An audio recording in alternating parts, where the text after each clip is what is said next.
Okay, when we're discussing handlebars, there's three main measurements we want to concern ourselves with. The first is handlebar width, which is essentially from the center of the bar here to the center of the bar way over here.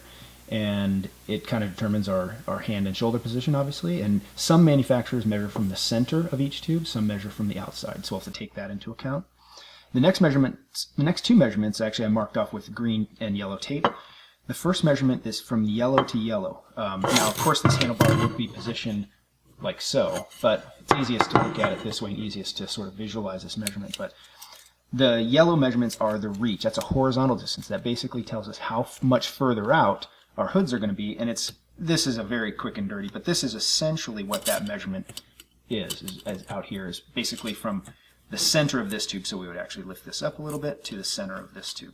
Okay, and then the green to green measurement gives us our handlebar drop, and that is essentially this. When it's on the bike, it's a vertical distance from the center of the tube here to the center of the tube here. The green measurement, the handlebar drop, will give us an idea of just how low the drops will be. That may not be as applicable to everybody, since not everybody uses their drops on a regular basis. The yellow to yellow here, the reach of the handlebar, that one is more important because that will tell us just how much further out our hoods will be once they're attached to the bike. And it's one of the areas that we'll have to consider when building out the overall reach of a bicycle, in addition to, of course, the effective top tube length and the setback of the saddle and the stem length, among others. I've occasionally gotten questions on how to measure that reach and that drop. Now, most of the time you can actually just look them up on the manufacturer's website. They'll have pretty much every single one of them will have a reach and a drop measurement. But if you, for some reason, can't, or you want to know how to measure it, I've had a few people ask me. But so what we need to do again is measure horizontal distance here and vertical distance here. Now, it'd be nice if we could just flip the bar like this and just measure from the ground up to here and then from the center here to down there, but that's not exactly accurate in how this bar would be measured. So here, they're supposed to be oriented in that way right there, just a bit where this part is horizontal. We really need to support the bar up just like so. I did a little experiment, and actually this little bit of tape actually does a pretty good job of getting us just almost exactly the right height. So now what we need to do is we actually need to measure from the table here up to the center of the tube right there. So to do that, we'll actually just drop a tape measure in here, and if we look at that, we get about just right around 5.5 centimeters to the center.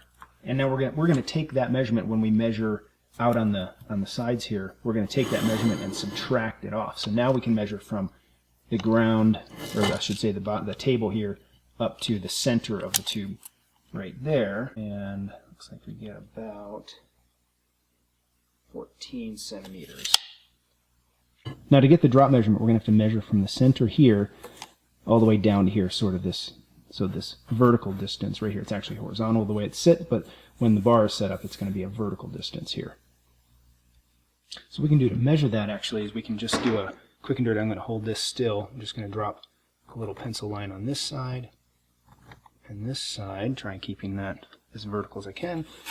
We'll measure that and split the difference.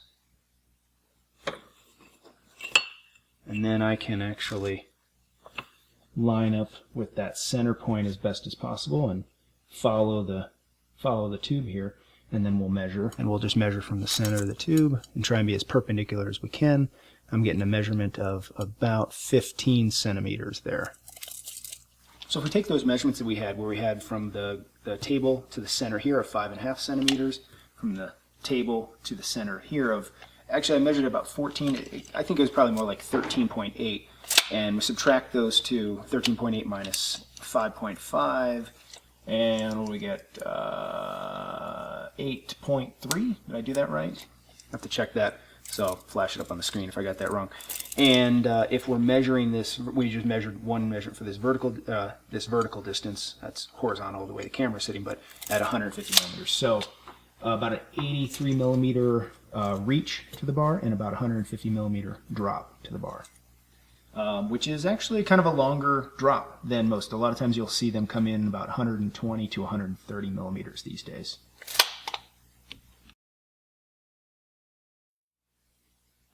So here's a quick little bonus tip. This is something that I see more than a couple of times every year actually, where a client comes in and they have something's going on with their reach that just doesn't seem like, it seems like one arm is straightening more than the other.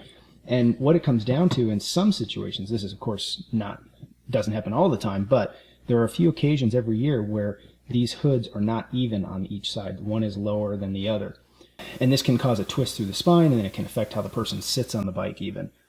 So there's a really simple solution to really double check the position of these to make sure they're identical.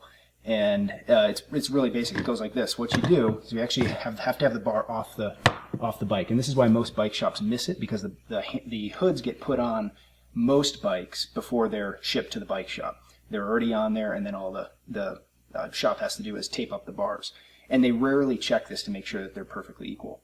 And you sometimes can't even go by, there's many times there are little hash marks on the bars here. You can just barely see some. And those aren't actually 100% even all the time. So here's a really easy way to do this. What I like to do is I'll set the bar down on a flat surface, just like that. And all 4 points here, and I have to make sure that the brakes are fully extended. There's no cables in these, so they want to collapse. But we want to make sure that this point here, this point back here, and up here, those are all touching. And these actually have a flat transition back here. And so those should actually be, if you're going to set it up traditionally, those should be flat on the surface as well. And we can see here, we're touching at these 2 points and here. But if I come back here, you'll see I'm not touching. And actually what this means, because it's up on this side, what that should mean is that I actually have to bring this shifter up the housing just slightly. So I'll do that and I'll get it even, and I'll show you the result here. So what I've done here is I've pulled the hood back, and these can't be shifters actually adjust with a T25, it Torx. So I'm gonna set that in there. These are always a little tough to get at, and loosen just slightly. I'm actually gonna leave the tool in there and slide these up just slightly, and I can almost test it while it's still in there. I think I might have gone a little too far, so I'm going to bring it back down just slightly. And then we'll test this one again. And so now we have the hood back in place and the hood cover back in place as well. And make sure these are extended. Now we're touching here, and there's no movement there either. And that's usually an indication if you go. So this one, when I had this done before, there was a gap here, so I just raised this up a little bit, and I actually went a little too far first, and this was still up, so I adjusted it back down slightly, and now we're even on all 4 points. So now I know that when we have hands on there, we're going to have an equal position on both sides.